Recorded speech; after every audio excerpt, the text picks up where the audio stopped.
ಇತಿಹಾಸವನ್ನ ನಾಶ ಮಾಡೋದು ಆರ್ಎಸ್ಎಸ್ ಉದ್ದೇಶ ಅಂತೆ. Aim of the RSS, other histories, all other cultures, all other traditions in this country. RSS ವಿರುದ್ಧ ನಾಲಿಗೆ ಹರಿಬಿಟ್ಟ ರಾಹುಲ್ ಗಾಂಧಿ. ಇತಿಹಾಸದಲ್ಲಿ ಮೊಘಲರನ್ನ ವೈಭವೀಕರಿಸಿದ್ಯಾರು? ಸಂವಿಧಾನದಲ್ಲಿ ಜಾತ್ಯತೀತ ಪದವನ್ನ ಸೇರಿಸಿದ್ಯಾರು? ಹಿಂದೂ ಧರ್ಮವನ್ನ ನಾಶ ಮಾಡಬೇಕು ಅಂದಾಗ ಸೈಲೆಂಟ್ ಆಗಿದ್ದವ್ರು ಯಾರು? ಎಫ್ಟಿಆರ್ ಕೂಟವನ್ನ ಫ್ಯಾಷನೇಬಲ್ ಮಾಡಿದ್ದು ಯಾರು ಸ್ವಾಮಿ? ಆರ್ಎಸ್ಎಸ್ ಸಂವಿಧಾನದ ಮೇಲೆ ದಾಳಿ ಮಾಡಿದ ಒಂದೇ ಒಂದು ಉದಾಹರಣೆ ಕೊಡಿ. ದೇಶವನ್ನ ಕಟ್ಟಿದ ಸಂಸ್ಥೆ ಆರ್ಎಸ್ಎಸ್, ಜನಪರ ಪ್ರೀತಿಯನ್ನ ಹೊಂದಿರೋ ಸಂಸ್ಥೆ ಆರ್ಎಸ್ಎಸ್. ದೇಶದಲ್ಲಿ ವಿಪ್ಲವ ಕಾಲ ಅಂತ ಬಂದಾಗ ಮುಂದೆ ನಿಲ್ತಾ ಇರೋದು ಆರ್ಎಸ್ಎಸ್. ನಮಸ್ಕಾರ ವೀಕ್ಷಕರೇ. ಲೋಕಸಭೆ ಪ್ರತಿಪಕ್ಷ ನಾಯಕ ರಾಹುಲ್ ಗಾಂಧಿ ಮತ್ತೊಮ್ಮೆ ಆರ್ಎಸ್ಎಸ್ ವಿರುದ್ಧ ತಮ್ಮ ನಾಲಿಗೆ ಹರಿಬಿಟ್ಟಿದ್ದಾರೆ. DMK student wing UGC draft ವಿರುದ್ಧ ನಡೆಸುತ್ತಿದ್ದಂತಹ ಹೋರಾಟದಲ್ಲಿ ಭಾಗಿಯಾಗಿದ್ದ ರಾಹುಲ್ ಗಾಂಧಿ ಆರ್ಎಸ್ಎಸ್ ವಿರುದ್ಧ ವಾಗ್ದಾಳಿ ನಡೆಸೋದ್ರ ಮೂಲಕ ತಮ್ಮ ದ್ವೇಷವನ್ನ ಮತ್ತೊಮ್ಮೆ ಹೊರಹಾಕಿದ್ದಾರೆ.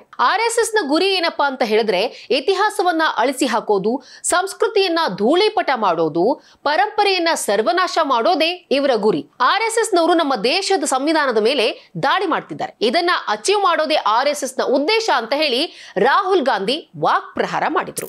Aim of the RSS is the eradication of all other histories, all other cultures, all other traditions in this country. That is their starting point, and that is what they want to achieve. They attack the Constitution because they want to impose one idea which is their idea. ಹೇಗೆ ಮುಂದುವರೆದು ವಾಗ್ದಾಳಿಯನ್ನು ನಡೆಸಿದ ಕಾಂಗ್ರೆಸ್ನ ಯುವರಾಜ RSS ನವರು ನಮ್ಮ ದೇಶದ ಪರಂಪರೆ ಮೇಲೆ, ಇತಿಹಾಸದ ಮೇಲೆ, ಸಂಸ್ಕೃತಿ ಮೇಲೆ ದಾಳಿ ಮಾಡೋದಕ್ಕೆ ಆಗೋದಿಲ್ಲ ಅನ್ನೋದನ್ನ ಅರಿಬೇಕು ಅಂತ ಹೇಳಿದ್ರು. That multiple protests like this happen because the RSS needs to be made to understand that they cannot attack the Constitution, they cannot attack our states, they cannot attack our cultures, our traditions and our histories. ಇತಿಹಾಸದ ಜೊತೆಗೆ RSS ಆಟ ಆಡೋದಕ್ಕಾಗೋದಿಲ್ಲ, ಇತಿಹಾಸದ ಮೇಲೆ RSS ದಾಳಿ ಮಾಡೋದಕ್ಕಾಗೋದಿಲ್ಲ ಅಂತ ಹೇಳ್ತಿರಲ್ಲ ರಾಹುಲ್ ಗಾಂಧಿ ಅವರೇ.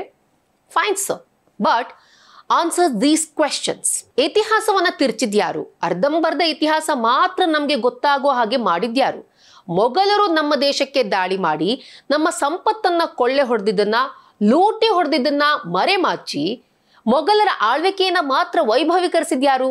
ಪೂರ್ವ ಭಾರತದ ಅಹೋ ಸಾಮ್ರಾಜ್ಯದ ಬಗ್ಗೆ ನಮ್ಮ ಇತಿಹಾಸದ ಪುಟದಲ್ಲಿ ಒಂದೇ ಒಂದು ಅಂಶವನ್ನ ಉಲ್ಲೇಖ ಮಾಡದೇ ಇರೋರು ಯಾರು? ಟಿಪ್ಪುವನ್ನ ಮೈಸೂರಿನ ಹುಲಿ ಅಂತ ಮಾತ್ರ ಬಿಂಬಿಸಿದ್ರಿ, ಆದ್ರೆ ಟಿಪ್ಪು ಒಬ್ಬ ಮತಾಂಧ, ನರಮೇಧ ಮಾಡಿದ್ದ ಅನ್ನೋ ಇತಿಹಾಸವನ್ನ ನಮ್ಮಿಂದ ಮರೆಮಾಚಿದ್ಯಾರು? ಹೈದರಾಲಿ ಮೈಸೂರು ರಾಜ ಆದ ಅಂತ ಹೇಳ್ತೀರಾ, ಆದ್ರೆ ಅದ್ ಹೇಗೆ ಅವನು ಮೈಸೂರು ಒಡೆಯರ್ಗೆ ಮೋಸ ಮಾಡಿ ರಾಜ ಆದ ಅಂತ ಹೇಳಿ ಇತಿಹಾಸದಲ್ಲಿ ಒಂದೇ ಒಂದು ಲೈನ್ ಅನ್ನಾದ್ರೂ ಉಲ್ಲೇಖ ಮಾಡಿದ್ದೀರಾ? ಮೊಹಮ್ಮದ್ ಗಜ್ನಿ 17 ಬಾರಿ ಭಾರತಕ್ಕೆ ದಂಡೆತ್ತು ಬಂದ ಅಂತ ಹೇಳ್ತೀರಾ, ರಿಪೀಟೆಡ್ಲಿ ಇದರ ಇತಿಹಾಸ ಪುಟದಲ್ಲಿದೆ. ಆದ್ರೆ ಇದೇ ಮೊಹಮ್ಮದ್ ಗಜ್ನಿಯನ್ನ ಹಲವು ಬಾರಿ ನಮ್ಮ ಭಾರತದವರೇ ಓಡಿಸಿದ್ರು ಅನ್ನೋದನ್ನ ಮುಚ್ಚಿಟ್ಟಿದ್ಯಾರು? ಇನ್ನು ಸಂವಿಧಾನದ ಜೊತೆ ಆಟ ಆಡದವ್ರು ಯಾರು? ಅಂಬೇಡ್ಕರ್ಗೆ ಒಪ್ಪಿಗೆ ಇಲ್ಲದ ಜಾತ್ಯತೀತ ಸಮಾಜವಾದಿ ಪದವನ್ನ ಸೇರಿಸಿ ಸಂವಿಧಾನದ ಮೇಲೆ ದಾಳಿ ಮಾಡಿದವ್ರು ಯಾರು? ಅಂಬೇಡ್ಕರ್ ಸಂವಿಧಾನದಲ್ಲಿ ಇಲ್ಲದೆ ಇರುವಂತಹ ವಕ್ಫ್ ತಿದ್ದುಪಡಿ ಕಾನೂನನ್ನ ತಂದು ಒಂದೇ ಧರ್ಮದವರನ್ನ ಓಲೈಸಿದವ್ರು ಯಾರು? ಕಲ್ಚರ್ ಜೊತೆ ಆರ್ಎಸ್ಎಸ್ ಆಟ ಆಡೋಕ್ಕಾಗಲ್ಲ ಅಂತ ಹೇಳ್ತೀರಾ, ಫೈನ್. ಆದ್ರೆ ಎಫ್ಟಿಆರ್ ಕೂಟವನ್ನ ಫ್ಯಾಷನೇಬಲ್ ಮಾಡಿದ್ಯಾರು ಸ್ವಾಮಿ? ಒಂದು ರಾಜಕೀಯ ಪ್ರದರ್ಶನ, ಒಂದು ರಾಜಕೀಯ ಅನಿವಾರ್ಯ ಅಂತ ಇದನ್ನ ಮಾಡಿದ್ಯಾರು?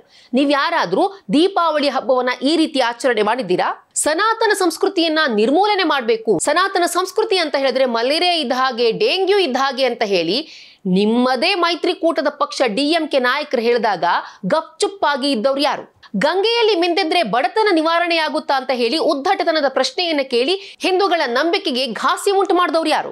ಆರ್ಎಸ್ಎಸ್ ಸಂವಿಧಾನದ ಮೇಲೆ ದಾಳಿ ಮಾಡೋದಕ್ಕಾಗಲ್ಲ ಅಂತ ನೀವೇನ್ ಹೇಳ್ತಿರಲ್ಲ, ಆರ್ಎಸ್ಎಸ್ ಸಂವಿಧಾನದ ಮೇಲೆ ದಾಳಿ ಮಾಡಿದ ಒಂದೇ ಒಂದು ಉದಾಹರಣೆ ಕೊಡಿ ನೋಡೋಣ. ಸಂವಿಧಾನದಲ್ಲಿ ಕೆಲವೊಂದು ವಿಚಾರಗಳನ್ನ ಸರಿ ಮಾಡಿ, ಕೆಲವೊಂದು ವಿಚಾರಗಳಲ್ಲಿ ಪ್ರಗತಿ ಆಗ್ಬೇಕು ಅಂತ ಹೇಳಿದ್ದಾರೆ, ಇದ್ರಲ್ಲಿ ತಪ್ಪೇನಿದೆ? ಇದು ಹೇಗೆ ಸಂವಿಧಾನದ ಮೇಲೆ ದಾಳಿ ಮಾಡಿದಾಗುತ್ತೆ?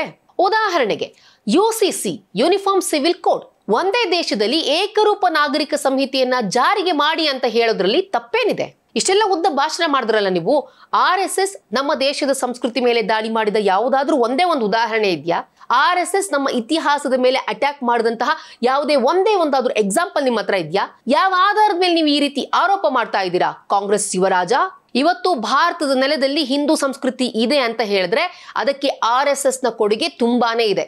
ಇಲ್ಲ ಅಂತ ಹೇಳಿದ್ರೆ ಭಾರತೀಯ ಸಂಸ್ಕೃತಿ ನಾಶವಾಗ್ಬಿಡ್ತಿತ್ತು, ಬಹುಶಃ ಇಸ್ಲಾಮಿಕ್ ಸಂಸ್ಕೃತಿ ಬಂದ್ಬಿಡ್ತಿತ್ತೇನೋ. ಸಂವಿಧಾನದ ಪುಸ್ತಕವನ್ನ ಹಿಡ್ಕೊಂಡು ಅದನ್ನ ಕತ್ತಿ ಹಾಗೆ ಜಳಪಿಸ್ತಾ ಅದನ್ನ RSS ವಿರುದ್ಧ ಬಳಸೋದನ್ನ ಬಿಡಿ. ನಿಮ್ ರಾಜಕೀಯ ಬಿಟ್ಬಿಡಿ ಸ್ವಾಮಿ, ನೀವು ರಾಜಕೀಯ ಆರೋಪ ಪ್ರತ್ಯಾರೋಪ ಮಾಡ್ಕೊಳ್ಳಿ, ಅದ್ರ ಬಗ್ಗೆ ನಾನು ಮಾತಾಡ್ತಾ ಇಲ್ಲ. ಇಷ್ಟೆಲ್ಲ ಮಾತಾಡ್ತಿರಲ್ಲ, ದೇಶದಲ್ಲಿ ಜನ ಕಷ್ಟ ಅಂತ ಇದ್ದಾಗ ನಿಮ್ಮ ಕಾಂಗ್ರೆಸ್ನವರು ಎಲ್ಲಾದ್ರೂ ಮೊದಲೇ ಹೋಗಿ ಸಹಾಯವನ್ನ ಮಾಡಿದ್ದೆಲ್ಲಾದ್ರೂ ಉದಾಹರಣೆ ಇದೆಯಾ?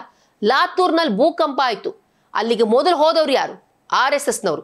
ಕೇರಳದ ಇಡುಕಿಯಲ್ಲಿ ಪ್ರವಾಹ ಆಯ್ತು, ಅಲ್ಲಿ ಹೋಗಿ ಆಪದ್ ಬಾಂಧವರ ರೀತಿ ರಕ್ಷಣೆಗೆ ನಿಂತವ್ರು ಯಾರು? RSS. ಬೇರೆಲ್ಲೂ ಬೇಡ ಸ್ವಾಮಿ, ನಿಮ್ಮದೇ ಕ್ಷೇತ್ರವಾಗಿದ್ದಂತ ಕೇರಳದ ವಯನಾಡಿನಲ್ಲಿ ಭೂಕುಸಿತ ಆದಾಗ ಅಲ್ಲಿ ಆಪದ್ ಬಾಂಧವರ ರೀತಿ ನಿಂತವ್ರು ಯಾರು? RSS ನ ಸ್ವಯಂ ಸೇವಕರು. ಇವೆಲ್ಲದಕ್ಕೂ ಕೂಡ ಸಾಕ್ಷಿ ಇದೆ. RSS ಎಲ್ಲಿ ಹೋಗಿ ಸಹಾಯ ಮಾಡಿದೆ, ಯಾವ ರೀತಿ ದೇಶದ ಜನಕ್ಕೆ ಕಷ್ಟ ಅಂತ ಬಂದಾಗ ಅಗ್ರ ಪಂಕ್ತಿಯಲ್ಲಿ RSS ನಿಂತಿದೆ ಅನ್ನೋದಕ್ಕೆ. ಸುಮ್ಮನೆ ನೀವು ನಿಮ್ಮ ಅಜೆಂಡಾನ ಡ್ರೈವ್ ಮಾಡೋದಕ್ಕೋಸ್ಕರ ಪೂರ್ವಾಗ್ರಹ ಪೀಡಿತರಾಗಬೇಡಿ, ಈ ಸಂಕುಚಿತ ಆಟಗಳನ್ನ ಆಡೋಕ್ ಹೋಗ್ಬೇಡಿ. ಈ ವಿಡಿಯೋ ಇಷ್ಟ ಆದಲ್ಲಿ ಲೈಕ್ ಮಾಡಿ, ಶೇರ್ ಮಾಡಿ, ಕಮೆಂಟ್ ಮಾಡಿ. ಹಾಗೆ ನೀವಿನ್ನೂ ನಮ್ಮ ಹೊಸದಿಗಂತ ಡಿಜಿಟಲ್ ಚಾನೆಲ್ನ ಸಬ್ಸ್ಕ್ರೈಬ್ ಆಗಿಲ್ಲ ಅಂದ್ರೆ ಈ ಕೂಡಲೇ ಸಬ್ಸ್ಕ್ರೈಬ್ ಮಾಡಿ.